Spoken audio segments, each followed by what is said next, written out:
वैशाली शर्मा और आज हम डिस्कस करेंगे teacher centred approach and student centred approach को। मैं आपसे रिक्वेस्ट करूंगी कि आप मेरा वीडियो अगर फर्स्ट टाइम देख रहे हैं तो उसे लाइक करें, शेयर करें, सब्सक्राइब करें, जिससे कि आपको मेरे लेटेस्ट वीडियोस की अपडेट टाइम से मिलती रहे। तो स्टार्ट करते हैं।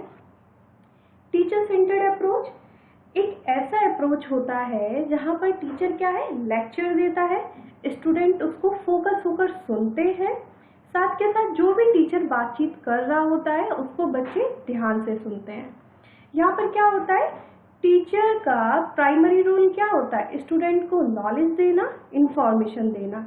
यहाँ पर दो अलग अलग पॉइंट होते हैं कि अगर टीचर स्टूडेंट को टीच कर रहा है और साथ के साथ इवेलुएट कर रहा है, टीचर के सीखने का सिखाने का मुख्य उद्देश्य क्या होता है कि जो भी उसने पहले ऑब्जेक्टिव्स डिसाइड किए हैं उनके आधार पर वो बच्चों को सिखा सके। आपने देखा होगा क्लास में अगर टीचर आता है तो वो क्या है, कुछ अपने उद्देश्य के साथ आता है। आपको ऑब्जेक्टिव्स बताए गए होंगे, जनरल ऑब्जेक्टिव्स होते हैं और स्पेसिफिक ऑब्जेक्टिव्स होते हैं। जनरल ऑब्जेक्टिव कॉमन होते हैं कि लाइक अगर मैथ पढ़ाया जा रहा है तो क्या है, उसकी लॉजिकल पावर इंक्रीज करनी है ना, एक उसके अंदर मैथमेटिकल एप्टीट्यूड क्रिएट करना है। बट अगर स्पेसिफिक एम की बात करें तो वो क्लास में पर्टिकुलर एक एम के साथ आता है कि आज मैं इसको परसेंटेज पढ़ाने आया हूँ या पढ़ाने आई हूँ, तो वो उसको वही पढ़ाएगा। तो ठीक है, यहाँ पे क्या होता है, ये एक उद्देश्यपूर्ण प्रक्रिया होती है जिसमें वो इवेल्युएट किस बेस पे करता है, जो कि पहले से उसने उद्देश्य निर्धारित किए हैं। अब इस मेथड के बेनिफिट्स की बात करते हैं। जो टीचर सेंटर्ड लर्निंग, इसको हम लर्निंग अप्रोच मेथड कुछ भी बोल सकते हैं। तो टीचर सेंटर्ड जो लर्निंग है उसके बेनिफिट्स क्या होते हैं। फर्स्ट पॉइंट है एक्सपर्ट नॉलेज। यहाँ पर एक टीचर जो आपको पढ़ाने आता है वो एक्सपर्ट होता है, उसे उस सब्जेक्ट की नॉलेज होती है और जो भी इंफॉर्मेशन होती है वो स्टूडेंट को अपने अकॉर्डिंग देता है कि वो उसके लिए क्या अच्छा है और क्या बुरा है। प्लानिंग एंड एग्जीक्यूशन, यहाँ पर हम बात करेंगे कि आप देखते हैं ना, टीचर जो आता है वो एक प्लानिंग के साथ आता है कि ऐसा नहीं है कि बस उसने बुक ली और वो आ गया। वहां पर वो क्या करता है, एक्सपर्ट है, वो पहले प्लान करता है फिर एग्जीक्यूट करता है कि बच्चों को कैसे सिखाया जाए, क्योंकि एंड में उसे इवेल्युएट भी करना है कि बच्चों ने जो सीखा वो कितना सीखा और क्या सीखा। अपने उद्देश्यों के साथ आता है कि उसे क्या सिखाना है। अब आप यहाँ पे देख रहे होंगे, जब एक्सपर्ट नॉलेज है, प्लानिंग है, प्रॉपर एग्जीक्यूशन है, तो आपकी क्लास में क्या रहेगा, डिसिप्लिन रहेगा। तो जो टीचर सेंटर्ड अप्रोच जो होती है उसका बेनिफिट ये होता है कि यहाँ पे डिसिप्लिन मेंटेन होता है। आपने देखा होगा क्लास में चेयर प्रॉपर होती हैं, बच्चे एकदम फोकस होके टीचर को सुन रहे होते हैं, वहां पर बैठे होते हैं प्रॉपर, ठीक है। तो वो क्या है, एक डिसिप्लिन क्रिएट करता है, एक प्रॉपर सिस्टम होता है। अगर आपकी क्लास को देखेगा तो वो डिसिप्लिन लगती है कि हाँ अनुशासन है, क्लास में बच्चे सुन रहे हैं, ध्यान पूर्वक सुन रहे हैं जो टीचर उसको पढ़ा रहा है। इवेल्युएशन एंड असेसमेंट, यहाँ पर हम बात करते हैं इवेल्युएशन की। मैंने आपको पहले भी बताया, जो भी पूर्व निर्धारित उद्देश्य हैं, जो हमने प्री प्लान किया था कि हमने जो डिसाइड किया था उसके अकॉर्डिंग टीचर क्या करता है, वहां पर इवेल्युएट करता है, बच्चों का असेसमेंट करता है। असेसमेंट कैसा भी हो सकता है, असेसमेंट फॉर या फिर ऑफ, कि आपको एक यूनिट पढ़ाई गई, एक टॉपिक पढ़ाया गया। कभी कभी आपने देखा होगा टीचर क्लास में पढ़ा रहा होता है और उसके बाद बोलता है अच्छा इस क्वेश्चन का आप आंसर बताइए। तो क्या वर्बल, नॉन वर्बल, कैसा भी हो सकता है कि वहाँ पे आप डिस्क्रिप्टिव टाइप, किस टाइप से, कि ओवरऑल टीचर के ऊपर है कि वो उसने जो पढ़ाया उसका इवेल्युएट वो कैसे करे।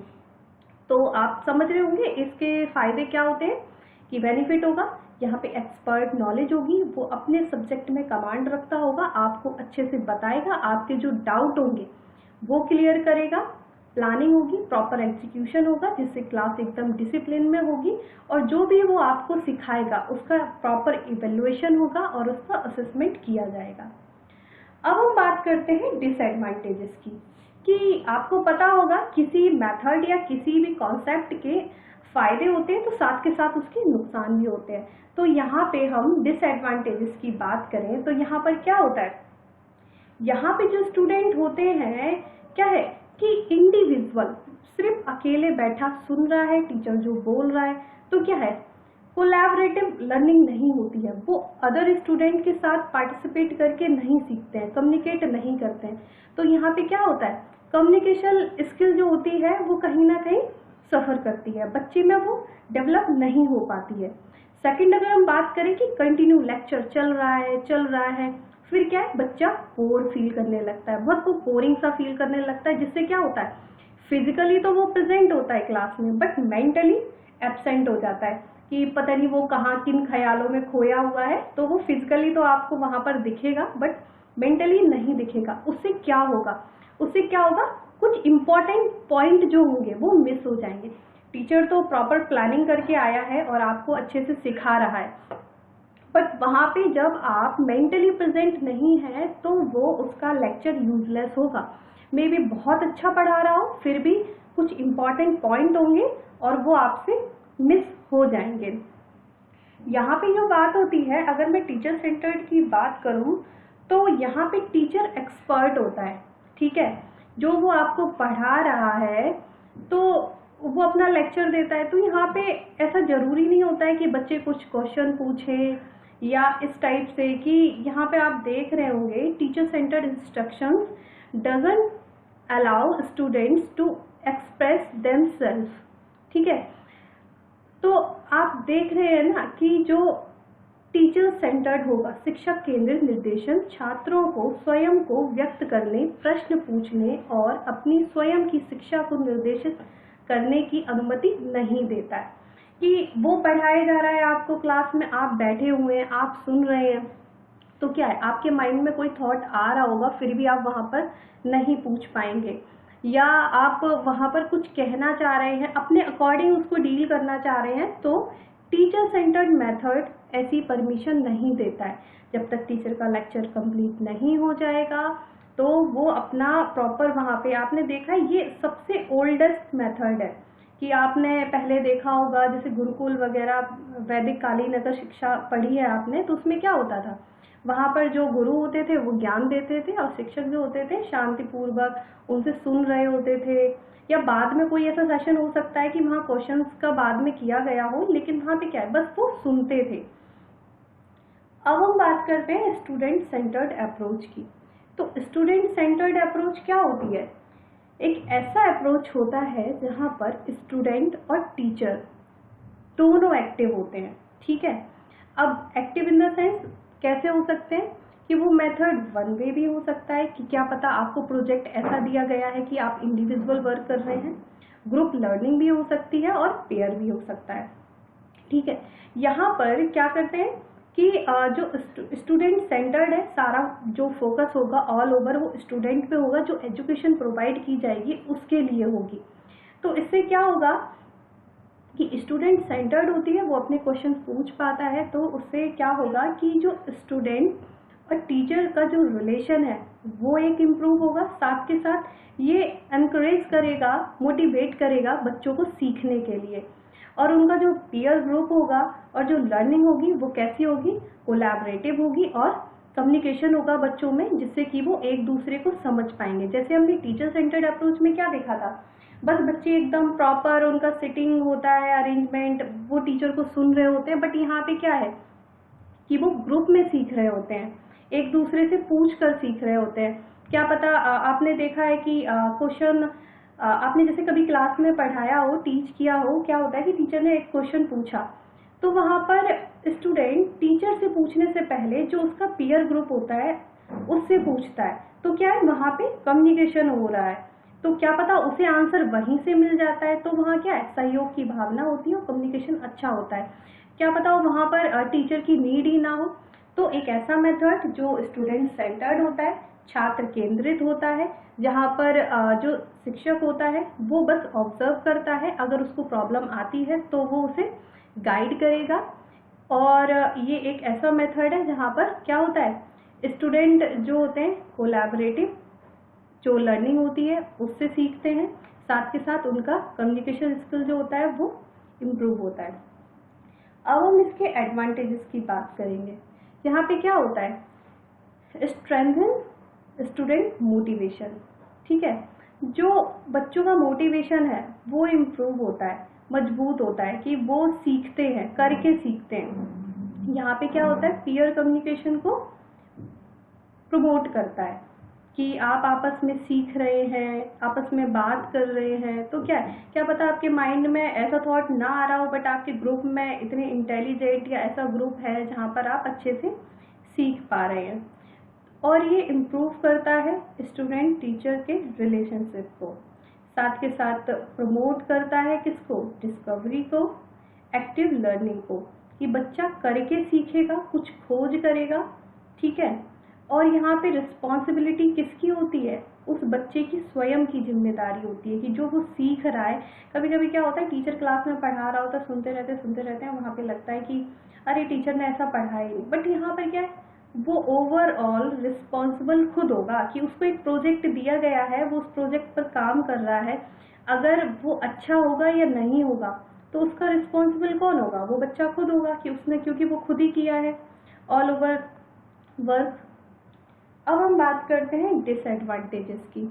यहाँ पर क्या है कि जो मिसकंसेप्शंस होते हैं वो क्रिएट हो जाते हैं, प्रॉब्लम्स हो जाती हैं कि लाइक कि वहाँ पर वो काम टीचर वो एक्सपर्ट होता है, वहाँ पे प्रॉपर गाइड किया जा रहा है, बट यहाँ पे बच्चा अपनी तरीके से सीख रहा है कि एक काम करना उसने स्टार्ट किया किसी प्रोजेक्ट पे या कॉन्सेप्ट पे, क्या पता वो गलत जा रहा हो, बट उस लाइन को फॉलो करते करते एंड में उसे पता चलता है कि ऐसा नहीं ऐसा था। तो क्या है, मिसकंसेप्शंस क्रिएट हो जाते हैं। साथ के साथ यहाँ पे क्या है, लर्निंग इन अल्टरनेटिव वेज। यहाँ पे क्या है, वैकल्पिक तरीकों से सीखना कि एक होता है ना कि एक्सपर्ट मेथड होता है कि आपको एक सटीक वो मेथड प्रोवाइड कर दिया गया, वहाँ पे क्या है, टाइम कम लगता है, आप प्रॉपर लर्निंग कर रहे हैं। बट यहाँ पे क्या है, अल्टरनेटिव वेज होते हैं कि आप अलग अलग तरीकों से सीख रहे हैं, जिससे क्या है, आपका कभी कभी टाइम वेस्ट भी हो सकता है कि आपने इतना टाइम वहाँ पे लगा दिया और क्या पता उतना आपको रिजल्ट नहीं मिला जितना आपने उस पर टाइम वेस्ट किया था। Lack of team skills. अब यहाँ पर आप बात देख रहे होंगे कि टीम स्किल्स ये कैसे, मतलब इसका लैक कैसे हो सकता है। तो ये ऐसे हो सकता है, जैसे हम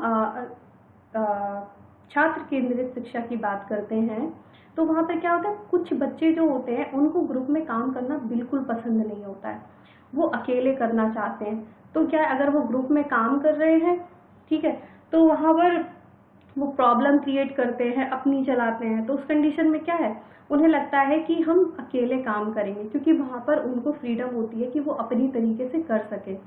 तो इस वजह से कुछ पॉइंट्स में यहाँ पर टीम स्किल्स का देखा जाता है कि वो नहीं हो पाता है। साथ के साथ यहाँ पर है different stages of same project. क्या है, अलग अलग स्टेजेस पे क्या है, सेम प्रोजेक्ट को फॉलो किया जाता है। प्रॉब्लम ऑफ इंस्ट्रक्शंस, जो इंस्ट्रक्शंस होते हैं उसमें प्रॉब्लम आती है, वो प्रॉपर नहीं होते क्योंकि वो अपने अकॉर्डिंग कर रहे होते हैं। अगर कि बहुत सारे ग्रुप डिवाइड हो गए हैं, ठीक है, इस टाइप से। वैसे तो बोला जाता है कि टीचर उन पर उनका ऑब्जर्वेशन करता है, उनको देखता है। तो यहाँ पे कैसे प्रॉब्लम आती है कि मान लीजिए आपके क्लास में 50 स्टूडेंट्स थे, आपने 10-10 के ग्रुप्स डिवाइड कर दिए, ठीक है। अब टीचर का एक ग्रुप पे तो बहुत फोकस है कि उस पर अब वो अच्छे से ध्यान दे रहा है, बातों को सुन रहा है, बट एक ऐसा ग्रुप है जो पूछ ही नहीं रहा है, ठीक है। तो वहाँ पर इंस्ट्रक्शंस की प्रॉब्लम आती है। साथ के साथ यहाँ पर डिसिप्लिन नहीं होता है, अलग अलग ग्रुप है, अपना अपना काम कर रहे हैं, कहीं ना कहीं उस टाइप की प्रॉब्लम्स क्रिएट हो जाती हैं। तो क्या होता है, इंस्ट्रक्शंस में प्रॉब्लम आती है कि टीचर अपनी बात को प्रॉपर हर ग्रुप तक नहीं पहुंचा पाता है। अब यहाँ पे अनकंफर्टेबल कैसे होते हैं बच्चे कि इसका डिसएडवांटेज ये कैसे है कि मैंने अभी आपको बताया, कुछ बच्चे क्या होते हैं, वो अकेले काम करना चाहते हैं, वो नहीं चाहते हैं कि हम ग्रुप में करें। तो बहुत ही वो अनकंफर्ट फील करते हैं कि वो इस काम को करें या ना करें, कि कैसे होगा। उनके माइंड में कुछ अलग थॉट्स चल रहे होते हैं अदर स्टूडेंट के